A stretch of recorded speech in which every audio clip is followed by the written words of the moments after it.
Hello hello आ रही। एक minute hello hello hello hello English में हेलो यार बस इस पर डिले बहुत है जो हमको मैं आपके लिए स्पेशली उर्दू में करने के बाद हेलो ਤੁਹਾਡੇ ਵਾਸਤੇ ਮੈਂ ਵੱਖਰਾ ਇੱਕ ਪ੍ਰੋਗਰਾਮ ਕਰ ਰਿਹਾ पंजाबी तो उर्दू लेकिन हाँ डिले तो आएगा ना डिले तो आएगा डिले को तो अच्छी कर सकते हैं एक दो चलेगी फिर चलेगी उर्दू पंजाबी नहीं आती मेरे वास्ते अंग्रेजी तो ਤੁਹਾਡੇ ਵਾਸਤੇ मैं स्पेशल करूँगा नहीं सर ठीक है थोड़ा लेकिन मसला है कि इसको हटा देना मैं लाहौर तक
by design rather than default.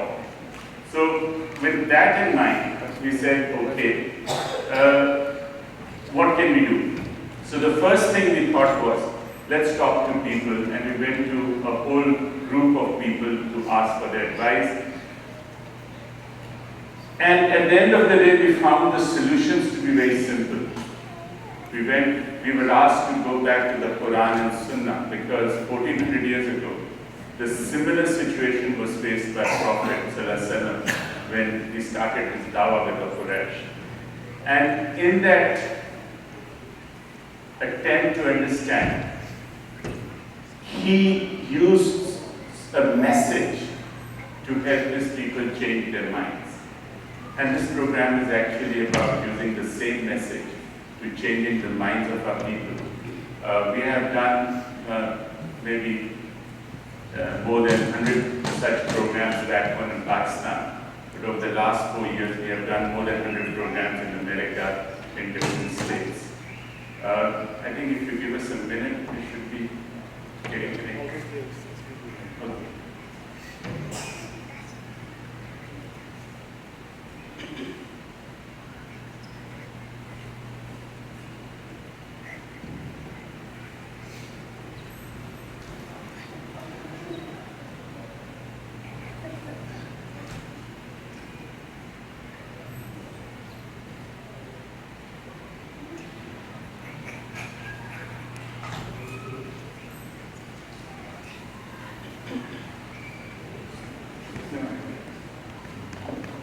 You want me to sit? Sit without standing. Where's your frame? I can stand if that's okay. That's good.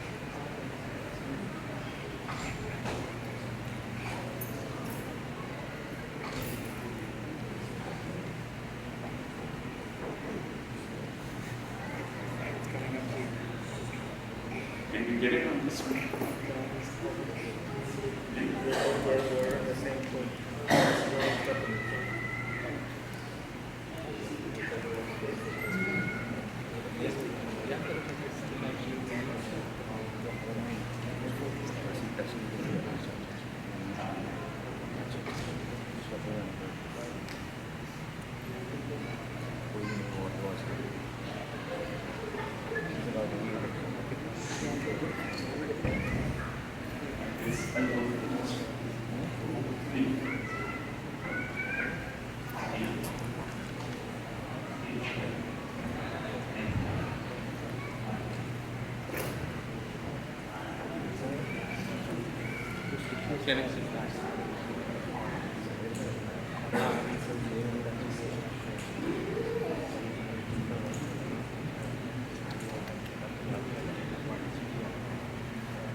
If it's an easy question, ask now. If it's a difficult question, you can wait till then.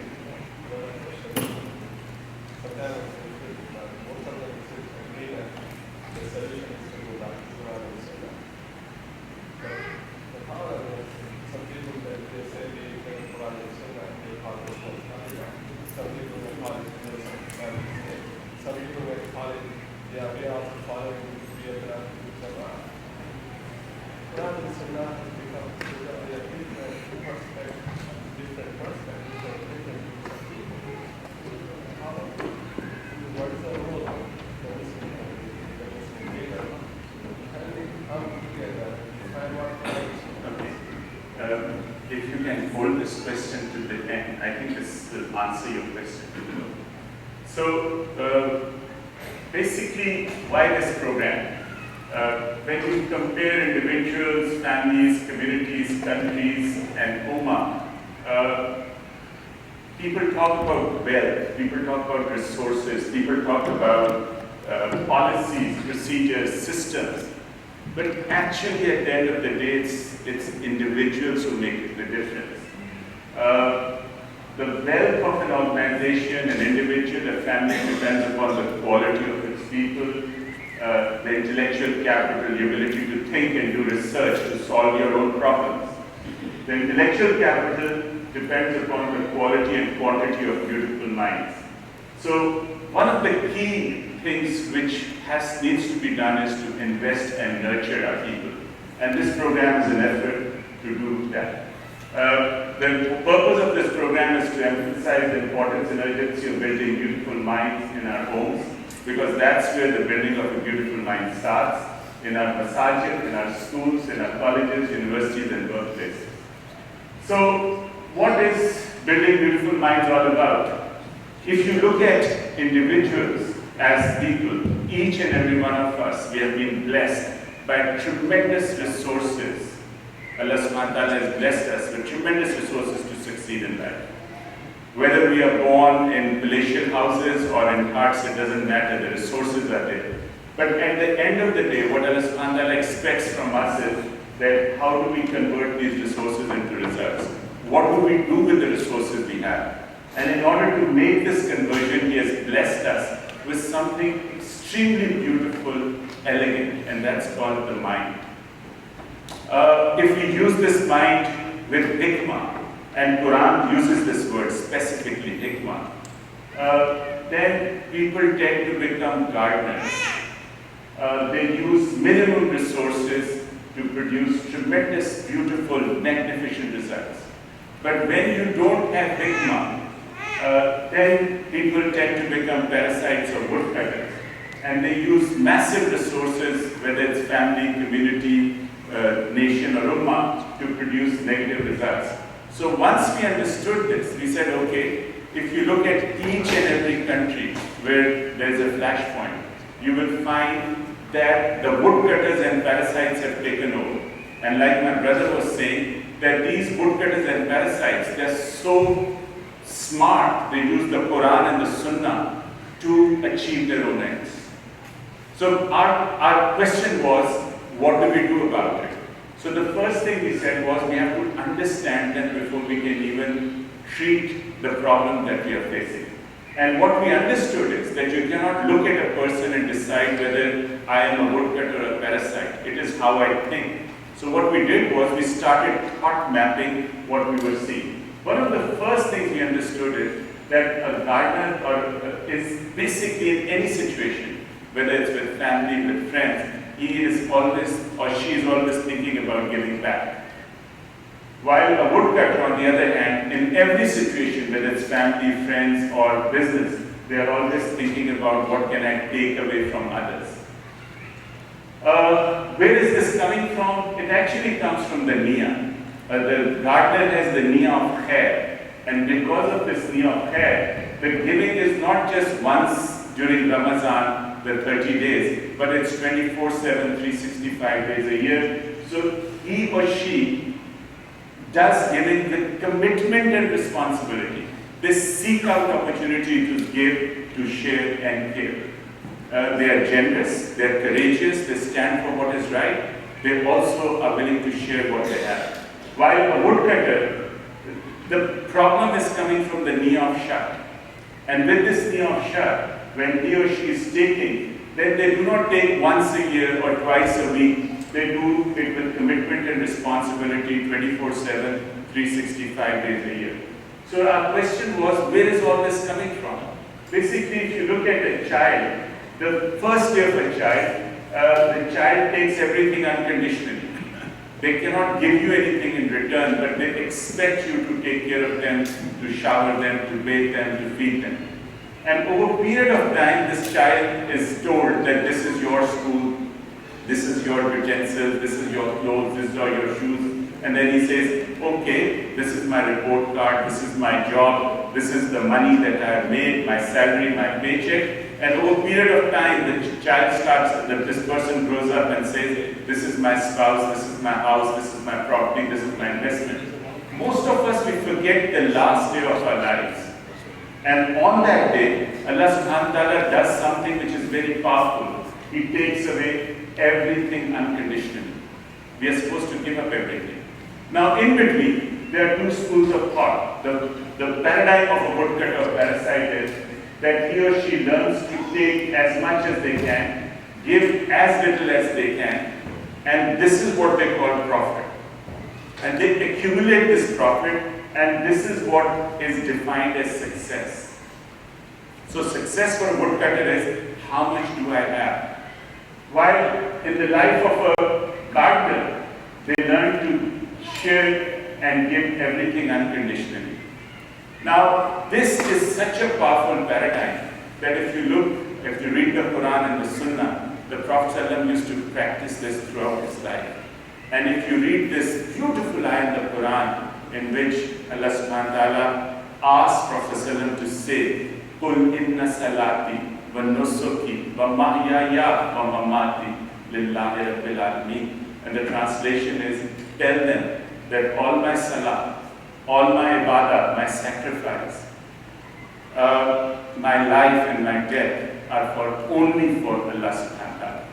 So, this is a very powerful paradigm. But if you look at the Ummah, many of us, most of us, we have actually accepted the paradigm of woodcutters for ourselves, even though we are good Muslims, but we think this is how it should be. So we said, okay, why is a parasite or a woodcutter behaving in this way? Because his or her life is governed by his or her needs. The three most powerful needs in the life of a parasite or a woodcutter is hubb-e-mal, which is love for money. The second one is hubb-e-jah, which is love to be respected by others. And the third one is hubb-e-power, that I should have enough power to make and break others. Now, the gardener also has these three requirements, but he or she governs his life according to the values. For example, the gardeners also need money to make a living, to feed their families, but they ask Allah subhanahu wa ta'ala that Allah subhanahu wa ta'ala give us only that rizq that is halal and tayyib and which has khair and barakah in it. They also need to be respected, but they get respect by giving respect to others. And they also understand the meaning of this ayah, وَتُعِزُّ مَن تَشَاءُ وَتُذِلُّ مَن تَشَاءُ بِيَدِكَ الْخَيْرُ. You know that all the respect, it comes from Allah subhanahu wa ta'ala. So they also need power. And you know how they get their power? By helping others to become gardeners. They not only influence others by the way they think, but they also help them in making beautiful, magnificent gardeners who live their lives wisely. Now, what happens in the life of a gardener when he or she lives his or her life according to their values, with the intention of khair, giving with commitment and responsibility? They build and contribute. They make this world a better place from us. Every single masjid that you see in the United States, you know where it started? From the basement where few people said, let's pray together. From there it went to a musalla, and then they acquired land, and then they built a masjid. And this building and contribution actually came from a community, a few members in the community who started thinking, we need to work as gardeners. If this masjid is a beautiful place for you, it is because either you know them or you don't know them. Groups of people in this masjid are working as gardeners. But what happens in the life of a parasite or a woodcutter when he or she lives his or her life on the basis of their needs? The intention of share with commitment and responsibility, they're taking and they end up demolishing and destroying everything. Every single masjid which has a problem, which has a dispute, where people are fighting with each other, and they are there in America. you will find the parasites have taken over. And the gardeners are in the background. So we said, what can we do about it?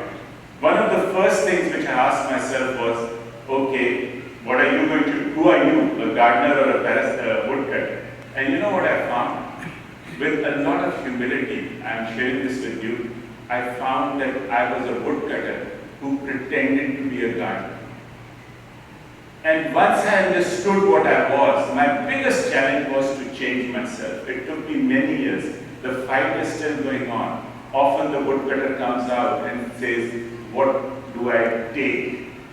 But then the gardener says, I have to give something to ensure that I stay a gardener. It has taken me a long time to make this conversion, and what I'm sharing with you is how did this happen. I needed an example. And the best example I could come up with, and the best example there is that of Prophet Muhammad Sallallahu Alaihi Wasallam. He was ultimate gardener. The seeds of deen that he planted so many years ago are still with us, helping us to lead a life which hopefully Allah Subhanahu wa Ta'ala will bless us with in this life and the hereafter. This Pascal was a scientist, and I found this quote on the net. He says, nature imitates herself, a grain thrown into good ground brings forth fruit. A principle thrown into good mind brings forth fruit. Everything is created and conducted by the same master. In the original quote, the master is written with a capital M. Guess who is he referring to? Allah subhanahu wa ta'ala. And he says the roots, the branches and the fruits, the principles, the consequences. The helplessness of a gardener is that once you plant a seed, whether it's in the ground or the mind, you cannot do anything about it. It's only the grace and blessing of Allah subhanahu wa ta'ala which will help that seed, whether it's in the ground and mind, to develop the roots, the branches, to have fruit. But the principles and consequences are the same. The seed you plant, if you are planting apple seeds, you will have apple plants. If you are planting guavas, you cannot have mangoes. But if you do not plant anything, then rubbish will take over, like you see in the wild. So how do you define a beautiful mind? Actually, while we were waiting for Maghrib, somebody walked up to me and he said, how do you define a beautiful mind? And when I was trying to share these definitions, this gentleman very wisely, he said, but this is not beautiful mind. You are describing the product of a beautiful mind. What is actually a beautiful mind? And the way I look at a beautiful mind is for what it is able to do for one who has it. The first thing that comes to mind is that it creates value by focusing on possibilities and challenges in a world of limitations and problems. Rasulullah did this throughout his life, whether it was his trip to Taif, whether it was his the three migrations, or whether it was Sulh Hudaybiyah. He was always looking for possibilities and challenges in a world of limitations and problems. A beautiful mind learns to increase the size of the pie. This is again a huge problem back home in our countries. The size of the economic pie is limited, and the woodcutters and parasites say, I'm going to take everything that I can.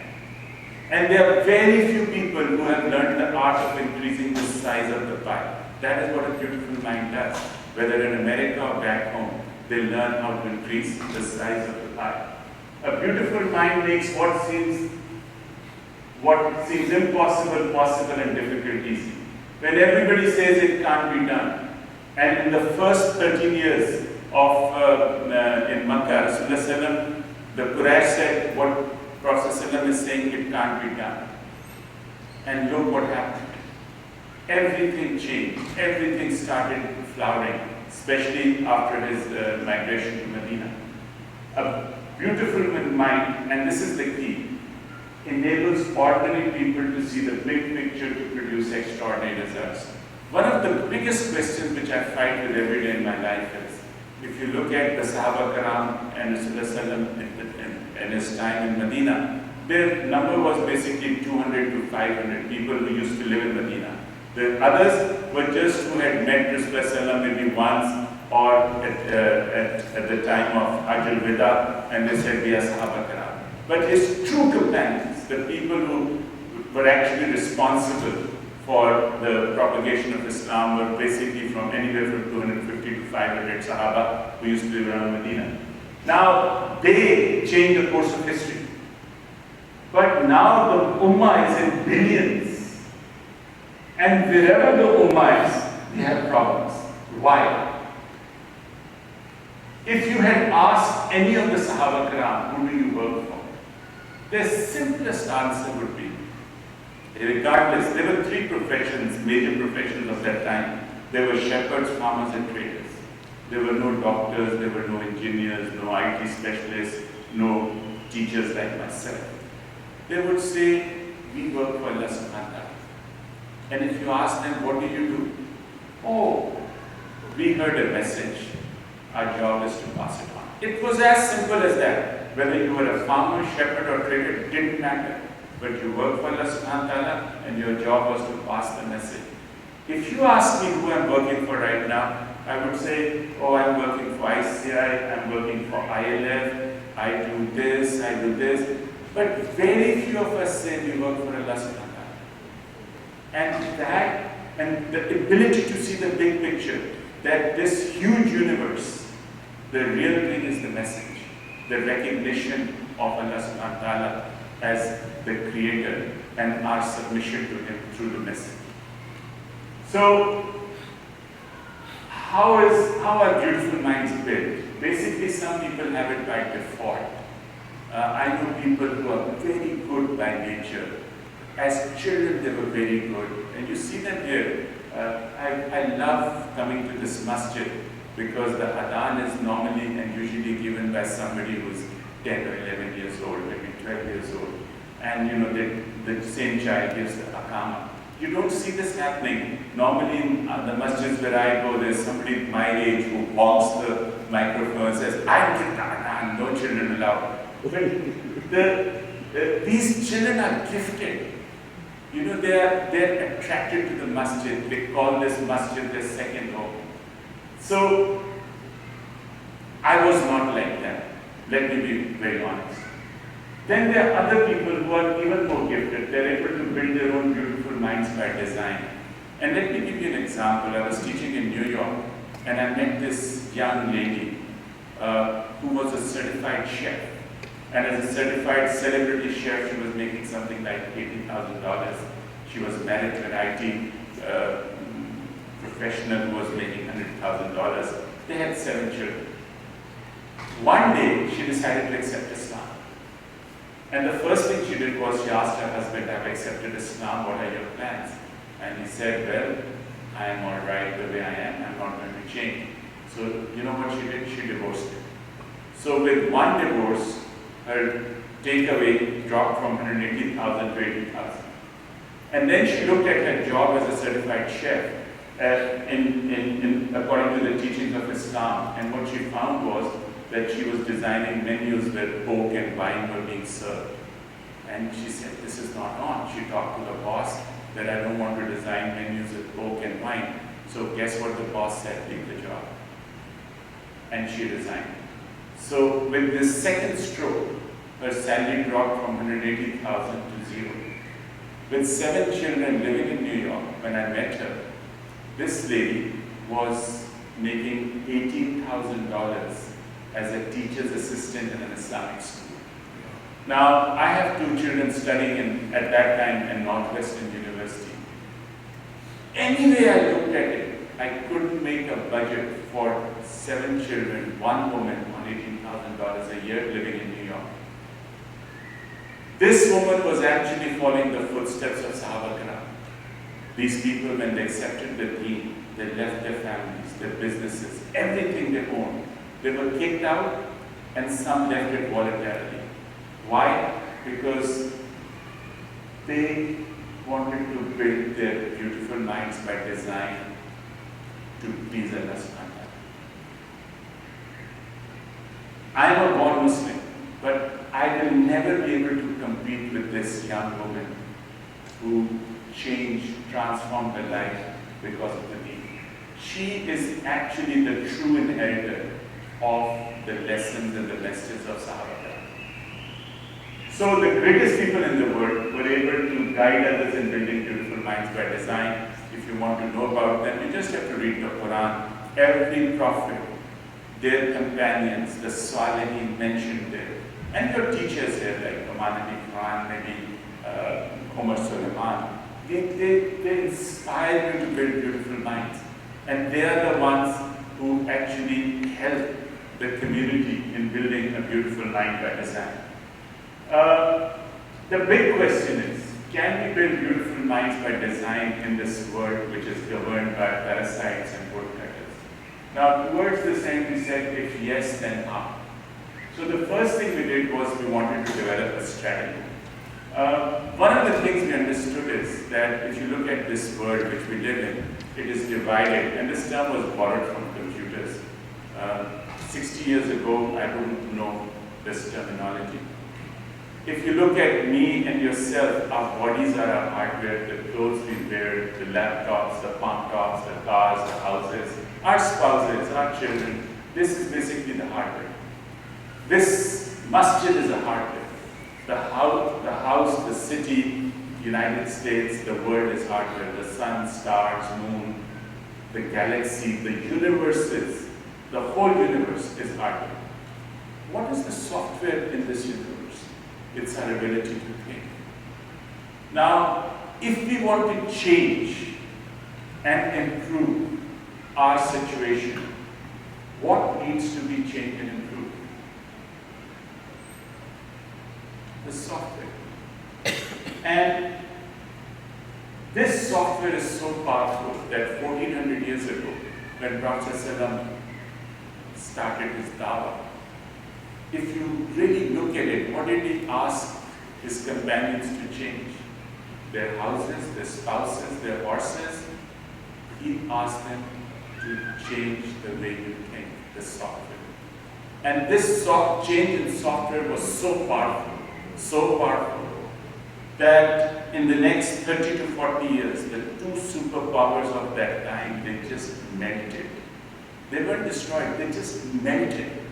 That was the power of the software. But for us, what is actually more important?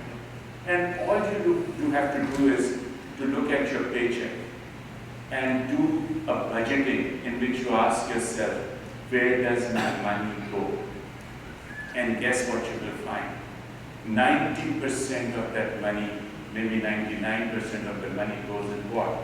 In developing your hardware, in maintaining in feeding yourself, in housing yourself, in clothing yourself, in driving yourself. So most of our resources are going on the hardware. Very few of that money, very little of that money goes in the improvement of the software. And now when you look at the problem, the Ummah, it becomes very clear. We have not invested in our software. The software of the Ummah used to be so powerful that we could do anything we wanted. We used to create knowledge. Now we read books written by others. We used to set standards for others. Now we follow standards. Now we are great in compliance, but we used to make these standards for the whole world. So what is our strategy? Our strategy is very simple.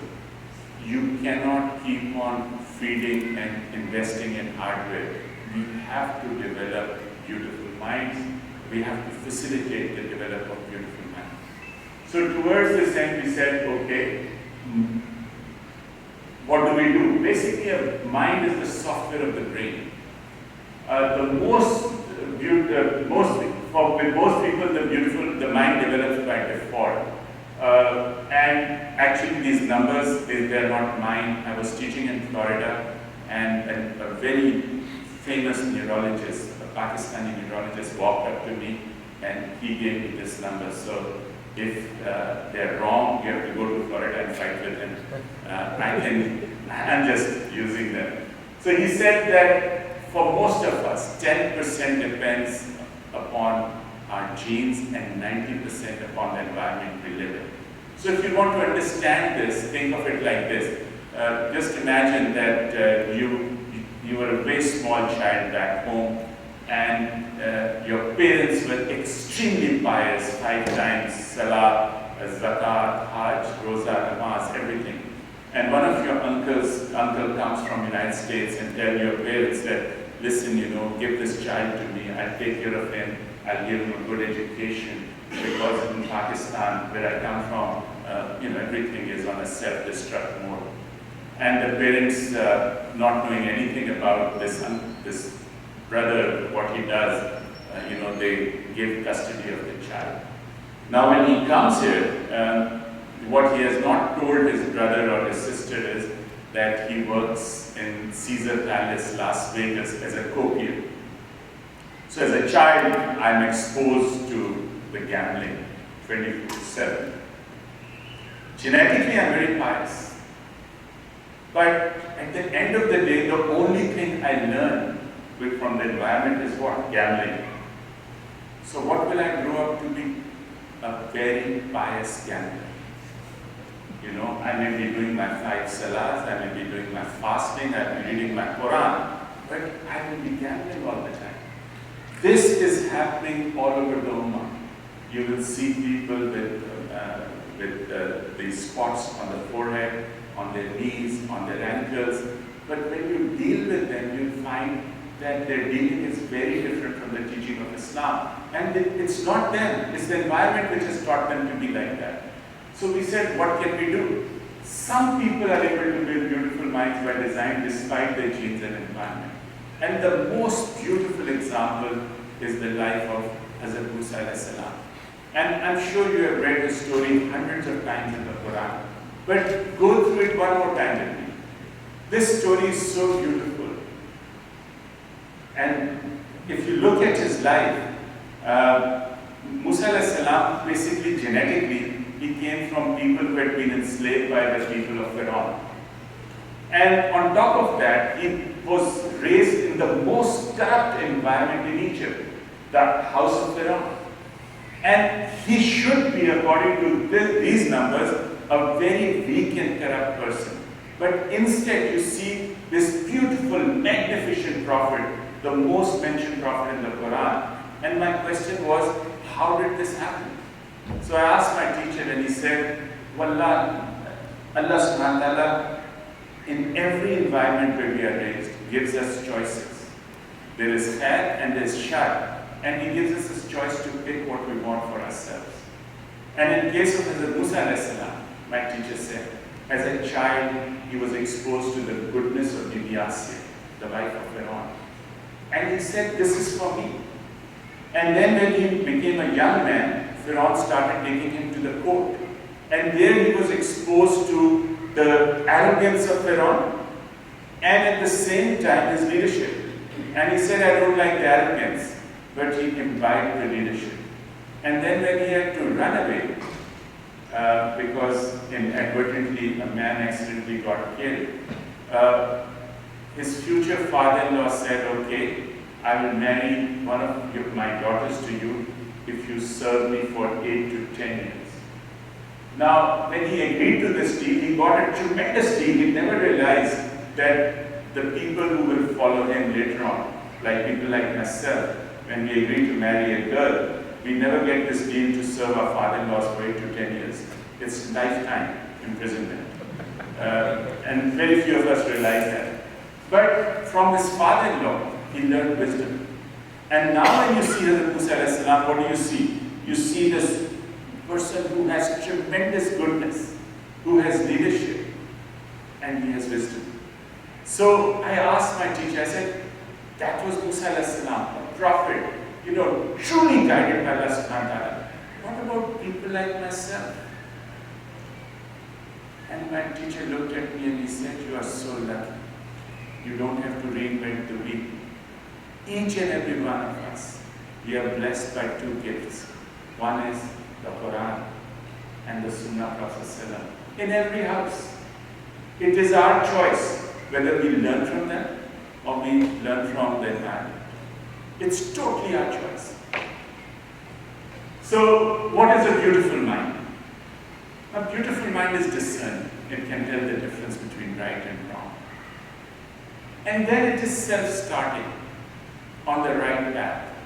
And the right path is so lonely. Most of our friends are not there. Some of our spouses are even not there. Some of our parents are not there. Some of our siblings are not there. The path of Allah subhanahu wa ta'ala is very, very lonely. And that is why, for people who walk that path, Allah subhanahu wa ta'ala gives us 3 gifts. The first one is Hubbullah, love for Allah subhanahu wa ta'ala. This love is so powerful that it makes you beniyaz. It makes you independent of this world. And then Hubbi Rasul, love for Rasulullah sallam, which enables you to follow his path without seeing him. And then Hubbi Deen, which enables you to follow the Deen effortlessly. Now, when you have these 3 fires burning in your heart, 24/7, 365 days a year, it is so easy to be generous, to share what you have, and courageous to stand for what is right. Positive and energetic, motivated and self-confident. Fasih and Bali, good in communication skills. You become a team player. You forget the I. You think in terms of me. You say, my community, my family, my masjid, my spouse, my children, my ummah. Your belief in Allah subhanahu wa ta'ala becomes extremely strong. Your values start conforming to the values of the deen. And you continuously learn and improve. Now if you look at all this, what is it? Hardware or software? This is basically the software of the deen. And if you reflect for a minute, any person who acquires this software, what do you think will happen to this first person in this world and hereafter? My submission is that unless Allah subhanahu wa ta'ala wishes otherwise, nobody can stop these people who acquire this software from succeeding. Now, this is the key. If you have this software, it doesn't matter whether you're a doctor, engineer, scientist, teacher, whatever you do in life, you will be a guide. But without this software, even if your life is full of PhD degrees and masters, you will end up being a parasite or a woodcut. So my submission is very simple. Think about yourself, ask yourself, what is the level of my beautiful mind? And then start playing with it accordingly to make it better. Now, how do you do it? Basically, whenever you attempt to improve yourself, you will be facing challenges. Whenever you face a challenge, there is a sphere of influence, the controllables that you can do. For example, when I was asked to come and make this presentation in this masjid, what were the controllables? That I should prepare to the best of my ability. I should catch the plane, be at the airport on time. Today, when I came here after one of the brothers was going to pick me up from the hotel, they gave me a time that they'll be here at 6:45. Now the controllable was I should be ready when the brother came. And then, when I'm standing in front of you, to share this with you with the best of my ability. Now, what are the uncontrollables? The uncontrollable is whether you stayed back or not. There were hundreds of people, but only a few decided to stay back. Number 2, whether you like this or not. Whether you think it's relevant to where you are in life or not. Now, the key for me is very simple. Whenever you are facing a challenge, if I keep on worrying about whether you will be there or not, whether you would like it or not, and I do not prepare, I'm not on time, I do not do the best delivery, guess what will happen? The spikes will go inside, and what is controllable will become uncontrollable. But if I keep on doing the best in what is controllable, then the spikes will go up. And over a period of time, what is uncontrollable will become controllable. Don't let what you cannot do interfere with what you can do. And as we control and improve the mind, the world around us starts improving. Now, this diagram comes from a book called 7 Habits.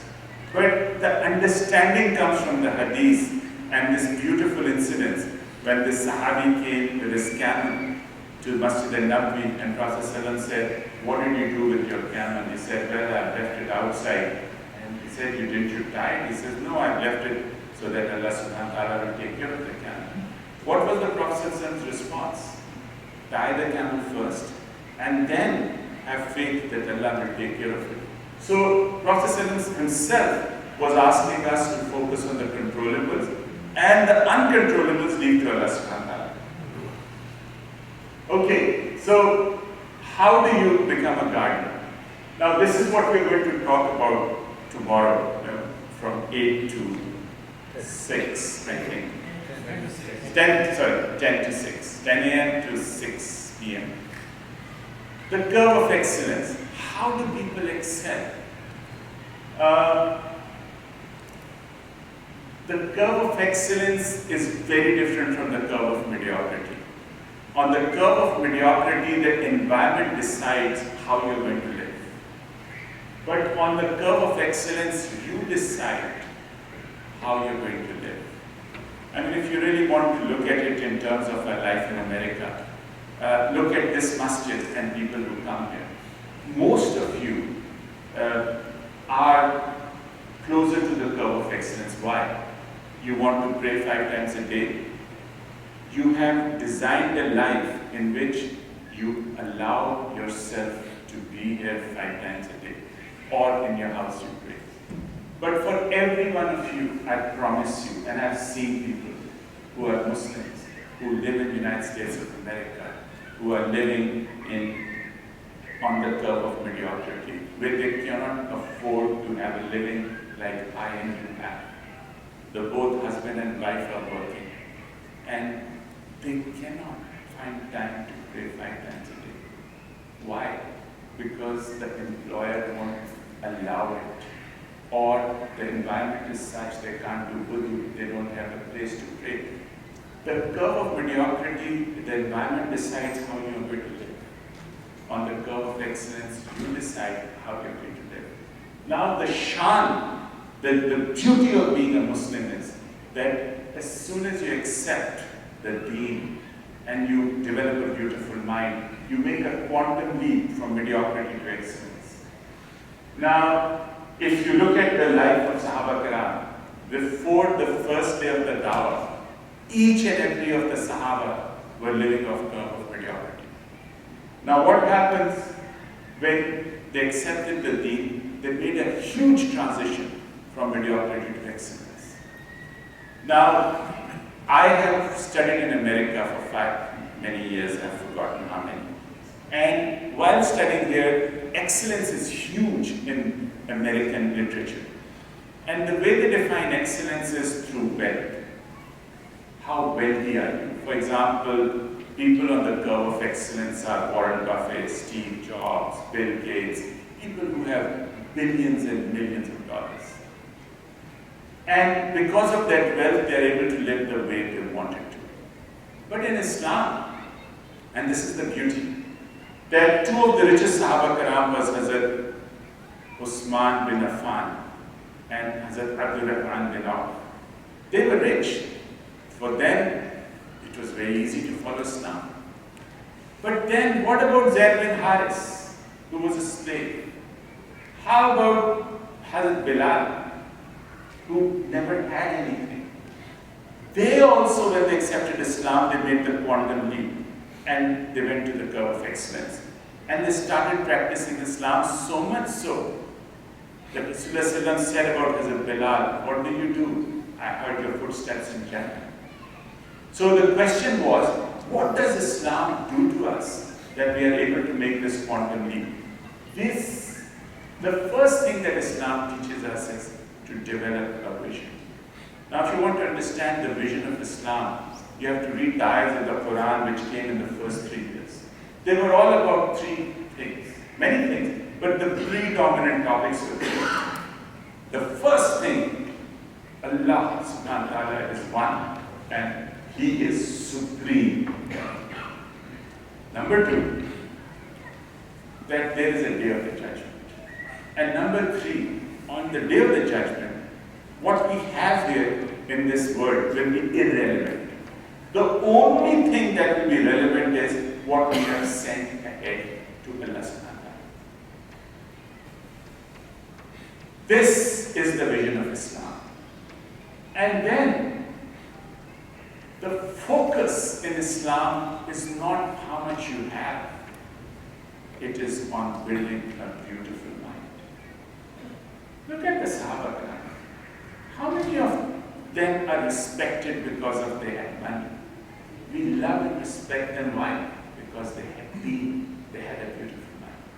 Now, how did they acquire a beautiful mind? Through empowered learning, by reading from the Quran and the Sunnah of Prophet. And the fourth thing, Islam is not about theory. It's not about memorization. It's not about reproducing what you have learned from the Quran. It is about continuous improvement of amal. Now these four steps, whether they were practiced by Sahaba Kiram or anyone decides to do them today, they will lead you to the curve of excellence. Right now, Pakistan specifically and the Ummah generally is the biggest graveyard of Muslims who are talented, God-gifted, with tremendous assets, but no vision.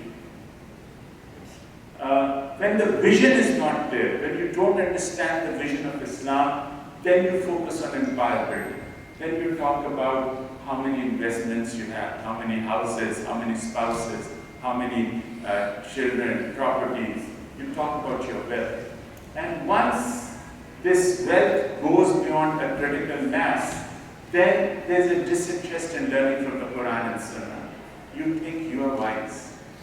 And then once this learning stops, then there's a deterioration which starts from the heart.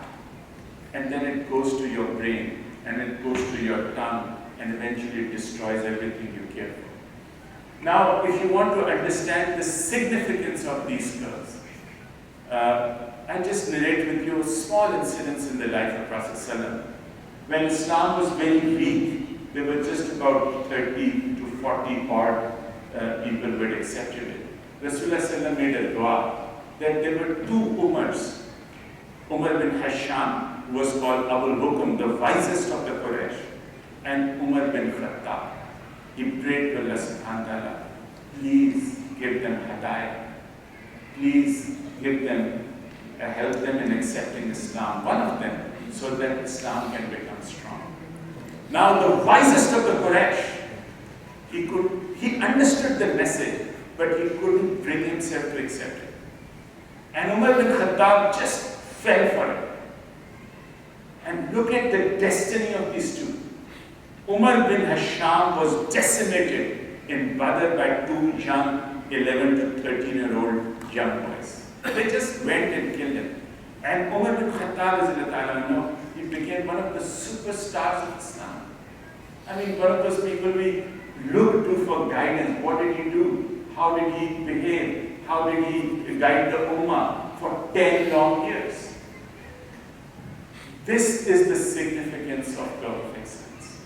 So, one of the quests of every Muslim is to go from mediocrity to excellence.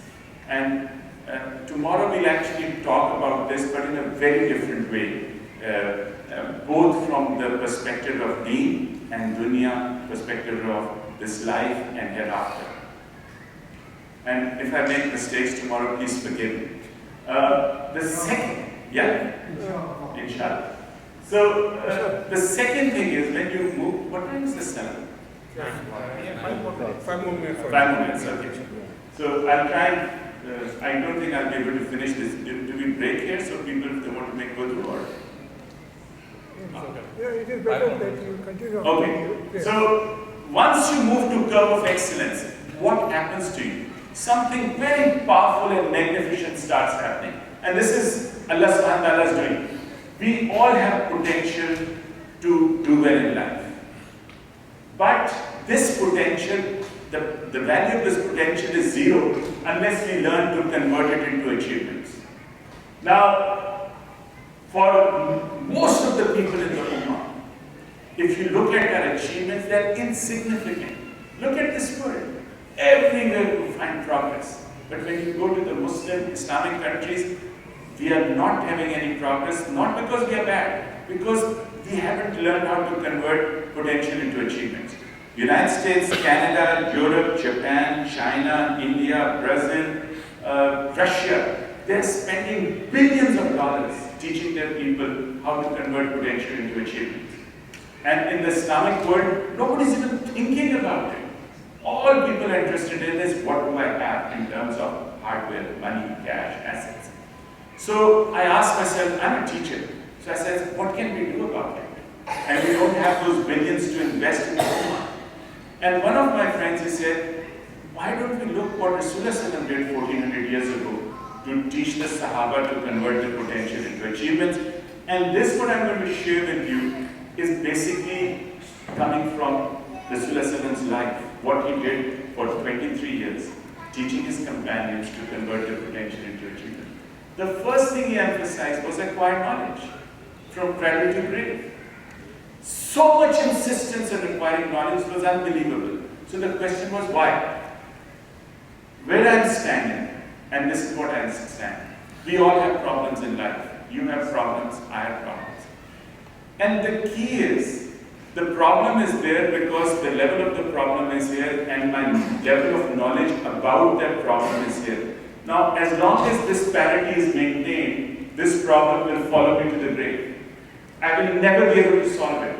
The only way to solve a problem is if you learn how to increase your knowledge.